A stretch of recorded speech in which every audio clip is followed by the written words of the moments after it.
Wapendwa wana taifa la Mungu, tumsifu Yesu Kristo. Karibuni kwa tafakari yetu ya leo. Leo nataka tutafakari juu ya maana ya Kwaresma, kipindi cha Kwaresma. Tunafahamu kwamba Mama Kanisa ametuwekea vipindi mbalimbali katika mwaka mzima wa kiliturujia. Mfano, kuna kipindi cha Majilio, majuma manne hivi tunapojiandaa kabla ya Krismasi. Kuna kipindi cha Noeli au kipindi cha Krismasi cha kuzaliwa Bwana. Lakini kuna kipindi cha kawaida cha mwaka. Baada ya hapo tunaingia kipindi cha Kwaresma ambazo huwa ni siku 40 kabla ya Pasaka. Na kuanzia Pasaka siku 50 baada ya Pasaka tuna kipindi cha Pasaka, hicho kinahitimishwa na siku ya Pentekoste. Na baada ya hapo sasa tunaendelea kipindi cha kawaida, ndipo tunakuja tena kuhitimisha mwaka wa kawaida wa liturujia kwa sherehe ya Kristo Mfalme. Alafu tunaanza kipindi cha Majilio na kuendelea, mwaka unaendelea hivyo unajirudia.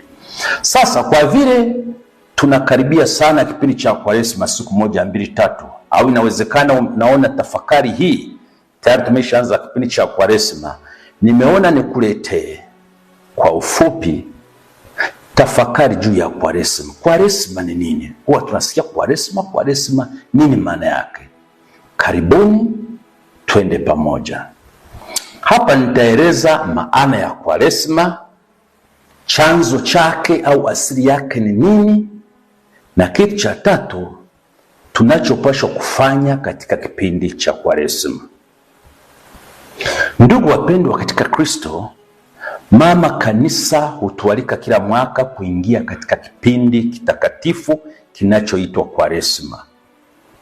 Hiki si kipindi cha huzuni tupu, hapana, bali ni wakati wa neema, safari ya kurudi kwa Mungu kwa moyo wa toba na moyo mpya.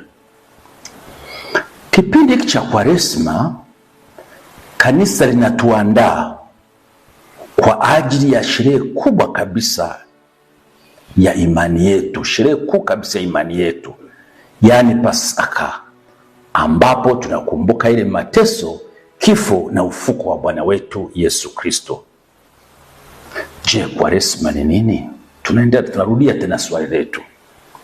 Kwa mujibu wa Kanisa Katoliki, Kwaresma ni kipindi cha siku 40 kinacholenga toba, yaani waamini kufanya toba, kutakasa mioyo yetu na maandalizi ya kiroho kuelekea sherehe ya Pasaka. Katekisimu ya Kanisa Katoliki namba 1438 inatufundisha kwamba, na nukuu, majira ya Kwaresma ni nyakati muhimu sana za toba katika maisha ya kanisa. Narudia, Katekisimu ya Kanisa Katoliki namba 1438, majira ya Kwaresma ni nyakati muhimu sana za toba katika maisha ya kanisa. Tunaalikwa kufanya toba, kufanya maandalizi mazuri na ya ndani kabisa kutoka moyoni, kwa sababu maandalizi hayo yanatupeleka katika kipindi muhimu cha Pasaka ambacho kama nilivyogusia tunakumbuka mateso, kifo na ufuko wa Bwana wetu Yesu Kristo. Kumbe kipindi cha Kwaresma, wapendwa katika Kristo, ni muda maalum wa kuelekea maisha mazuri ya Kikristo. Kama maisha yetu yamepanda panda, kama maisha yetu yamepinda pinda, yana shida hapa na pale, mwelekeo wetu wa maisha ya Kristo kubadilika kuwa mzuri. Kwa lugha ya Kibiblia, Kwaresma ni metanoia, kubadili fikra, namna tunavyofikiri. Kama tulikuwa tunafikiri vibaya, ambazo fikra nazo zinatupeleka kwenye dhambi, tubadilike mtazamo wa maisha. Lakini na mwelekeo wa maisha yetu kila siku, matendo yetu, maongezi yetu, maneno yetu, ndani ya moyo kama kuna mabaya, mwelekeo mzima wa maisha kubadilisha na kumwelekea Mwenyezi Mungu. Hiyo ndio metanoia, kubadilika kabisa. Ndio maana Yesu alipoanza kuhubiri kwake, kama tunavyosoma kwenye Injili ya Marko sura ya kwanza mstari wa 15, Yesu anasema na nukuu, tubuni na kuiamini Injili. Kumbe Kwaresma basi ni kuitikia mwitikio juu ya upendo wa Mungu unaotuita turudi kwake. Mungu ni mwenye huruma, anataka turudi kwake. Kwa hiyo tuijongee toba kipindi hicho. Sasa nimesema hapo juu kwamba, na mnafahamu kwamba Kwaresma huwa ni siku 40. Kwa nini siku 40? Kwa nini kanisa liweka siku 40? Katika Biblia, ambao ndio chanzo kikubwa cha siku hizi 40, namba 40 ina maana kubwa. Maana yake ni ishara ya maandalizi, kujiandaa kwa kitu fulani. Tutaona mifano kadhaa.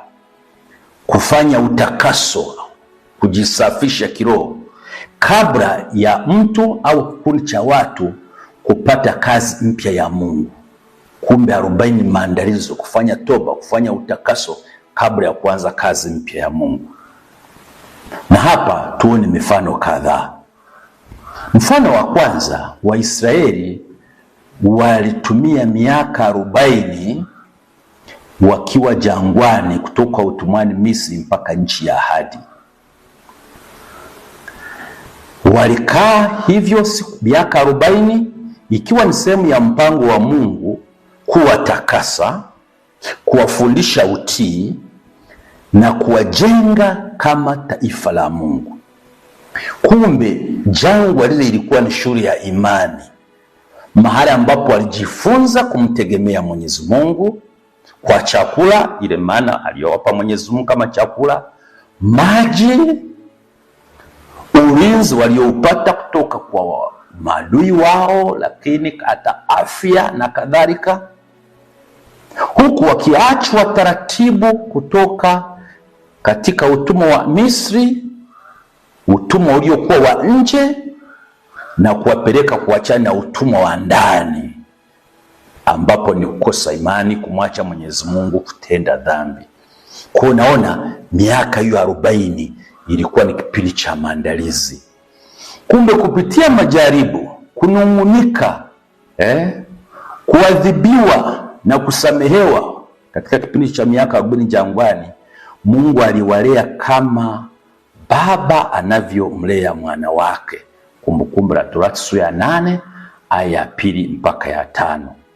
Anawalea hivyo Mwenyezi Mungu ili hao Waisraeli waingie nchi ya ahadi, si tu kama watu waliokombolewa, bali kama watu waliobadilisha mioyo yao kumwelekea Mungu na kuwa karibu na Mwenyezi Mungu. Lakini mfano wa Musa wa pili, huo mfano wa pili, Musa alikaa siku 40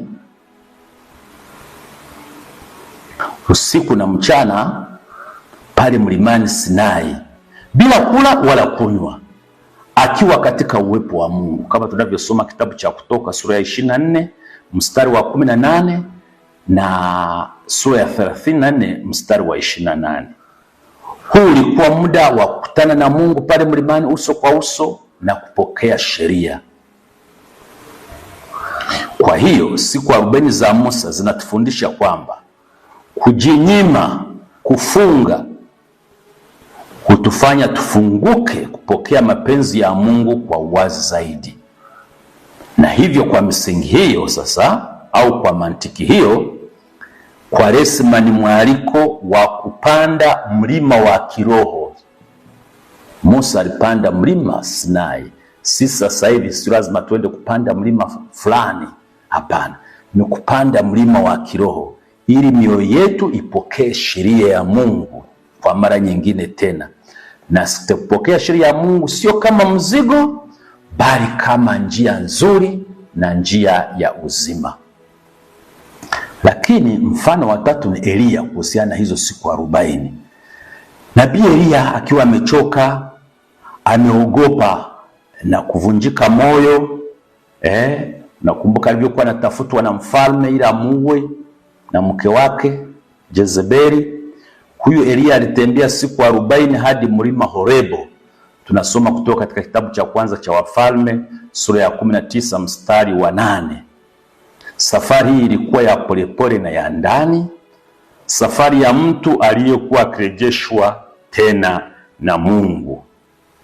Ndani ya siku hizo 40, Elia alijifunza kwamba Mungu hayupo katika nguvu na makelele, bali katika sauti ndogo ya utulivu. Ukisoma andiko matakatifu hapo kipengele hicho kupatia, utaona kitabu cha kwanza cha Wafalme, utaona vizuri. Kumbe hapa Kwaresma utufundisha kuwa ni kipindi cha kusikiliza kwa makini, hasa pale tunapokuwa tumechoka au kukata tamaa kiroho kama nabii Elia, na sisi hayo yanatupata. Mfano mwingine ni mfano wa Nuhu. Katika simulizi za gharika, mvua ilinyesha siku 40 mchana na usiku. Mwanzo sura ya 7 aya ya 12. Siku hizi 40 zilikuwa ishara ya utakaso wa dunia, lakini pia mwanzo wa agano jipya. Mungu hakuharibu ili kuangamiza, bali alitakasa ili kuokoa. Mnakumbuka jinsi Nuhu alivyotengeneza safina, akaweka viumbe humo, alafu mvua ikanyesha na viumbe vingine vyote vikateketea.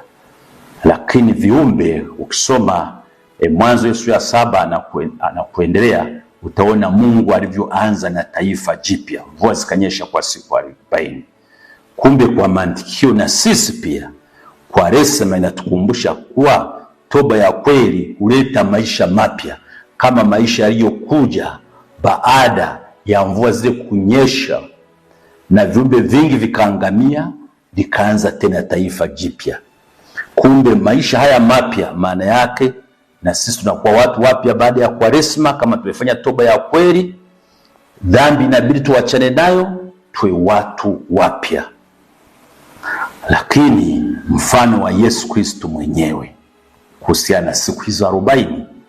Yesu Kristo mwenyewe akiongozwa na Roho Mtakatifu alifunga siku 40 jangwani kabla ya kwanza utume wake, kama tunavyosoma Injili ya Mathayo sura ya 4 ya kwanza mpaka ya 11. Katika kipindi hiki Yesu alikabiliana na majaribu ya msingi ya maisha ya binadamu, akayashinda kwa nguvu ya neno la Mungu. Kwa kufanya hivyo, Yesu anatuonyesha kuwa ushindi dhidi ya dhambi hauji kwa nguvu zetu wenyewe, bali kwa kuwa watii kwa Mungu Baba. Hivyo Kwaresma tunaalikwa kuungana na Kristo jangwani ili tushinde pamoja naye na kuingia Pasaka tukiwa watu wapya. Twende sehemu ya pili, chanzo cha Kwaresma. Chanzo kimsingi kikuu cha Kwaresma ni Kristo mwenyewe, maisha yake, kufunga kwake na mwito wake wa kutaka tufanye toba, tubuni na kuiamini Injili. Mfano, vyote hivyo vinaunda msingi wa kipindi cha Kwaresma. Ndio maana tunasema chanzo kabisa cha kimaandiko cha Kwaresma ni Yesu mwenyewe. Injili inatuonyesha wazi kwamba toba ni njia ya kuingia katika ufalme wa Mungu, hakuna njia nyingine. Lakini kuna chanzo cha kikanisa cha Kwaresma. Katika kanisa la mwanzo, wakatekumeni au wale watu wazima tuseme wanaojiandaa kubatizwa kabla ya Pasaka, hao ndio tunawaita wakatekumeni, wanaokuwa wanafuata mafundisho ambao wanakuwa hawajabatizwa. Kumbe kwenye kanisa la mwanzo, ile karne ya kwanza ya pili, hapo huko nyuma, wakatekumeni hao wanafunzi waliokuwa wanajiandaa ili wabatizwe Pasaka, walijiandaa kwa kufunga, kwa sala na kupata mafundisho ya kuwaingiza katika Ukristo, ili wanapobatizwa wao wanamjua Kristo. Kumbe walikuwa na kipindi cha maandalizi. Kwa hiyo walifanya hayo maandalizi, si wao peke yao, lakini hata waamini wengine wana kanisa waliungana nao katika toba ya pamoja. Ndio maana kanisa hadi leo linaona kwamba Kwaresma ni kipindi cha kukumbuka hata sisi ubatizo wetu, kwenye tulipobatizwa tulivyofanya maandalizi, kufua ahadi zetu za ubatizo na kumkataa shetani, kukataa dhambi na mambo yake yote, na kurudi kwenye maisha ya neema. Sehemu ya tatu, je, tunapaswa kufanya nini katika kipindi cha Kwaresma? Cha kwanza, sala. Imarisha uhusiano wako na Mungu. Sala za binafsi, sala ndani ya familia zetu, katika jumuiya zetu. Ebu pale tulipofanya uzembe katika kipindi cha Kwaresma, fufuka, anza maisha mapya. Watu ambao tulikuwa tusali na jumuiya zetu na familia zetu, anza kusali. Au uko peke yako ulishasahau mambo ya sala, ziwe za kawaida, ziwe kusali Jumapili ulishasahau, anza kusali, jipatanishe na Mwenyezi Mungu, rudi kwake. Kitu cha pili tunachopaswa kufanya baada ya sala ni kufunga na kujinyima, ili tuweze kudhibiti tamaa na kujenga nidhamu ya kiroho. Lakini namba tatu ni kufanya matendo ya huruma, kuonyesha upendo kwa jirani. Wapo wahitaji mbalimbali. Unafunga kwa mfano chakula, unafunga chakula. Hiyo pesa sio kwamba sasa usave budget. Hapana, hiyo chakula mpelekee mhitaji. Watu hospitalini wapo, tukawatembelee, ni matendo mema. Kutoa sadaka, wapelekee chochote. Wafungwa, maskini tunao wahitaji, na msaada unaweza kuwa vitu, hata wahali kumjulia mtu hali, sio kwamba tuwe na pesa ndio uende kutoa kitu. Hata kumsalimia mgonjwa kama nilivyosema ni sadaka ya aina yake, umetoa muda wako. Na kuwaombea pia na yenyewe ni sadaka ya aina yake nyingine. Hayo ni matendo ya huruma. Kwa mambo matatu: sala, kufunga na kujinyima, namba 2, na namba 3 matendo ya huruma.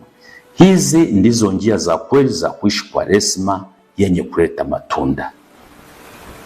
Na Kwaresma inaanza wakati gani na kuisha lini?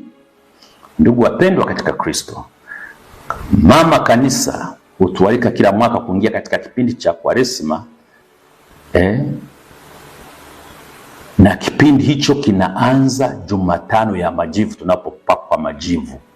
Na kwa mwaka huu Jumatano ya Majivu itakuwa tarehe 18 mwezi wa pili 2026.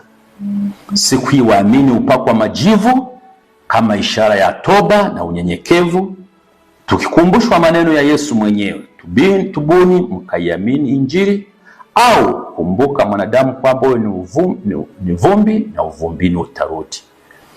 Hiyo Jumatano ya Majivu ndio siku ambayo kanisa hufungua rasmi safari ya Kwaresma. Na Kwaresma huisha lini? Huisha kabla ya misa ya Alhamisi Kuu jioni.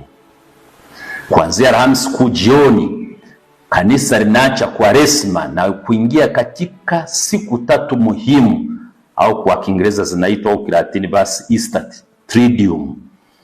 Triduum maana yake ni 3. Easter, Pasaka, Easter Triduum, siku 3 kuu muhimu: Alhamisi Kuu, Ijumaa Kuu na Jumamosi Kuu. Hivyo Pasaka si sehemu ya Kwaresma, bali ni kilele cha safari ya Kwaresma. Wapendwa katika Kristo, kanisa alitupi Kwaresma ili kuhesabu siku ya kwanza, ya pili mpaka 40, bali natutaka tubadilishe mioyo yetu, tuingie Kwaresma kwa toba ya kweli, ili tuifikie Pasaka kwa watu wapya ndani ya Kristo. Wapendwa katika Kristo, Kwaresma ni safari ya neema, si adhabu. Ni mwito wa kufa kwa dhambi, kuishi kwa Kristo na kujiandaa kwa Pasaka ya kweli. Barua ya Mtume Paulo ya pili kwa Wakorinto sura ya 6 mstari wa 2 unasema hivi, na inahitimisha tafakari yangu na nukuu: tazama, sasa ndio wakati wa neema, sasa ndio siku ya wokovu. Tumrudie Mungu. Nikutakie Kwaresma njema, tuombeane. Tumsifu Yesu Kristo.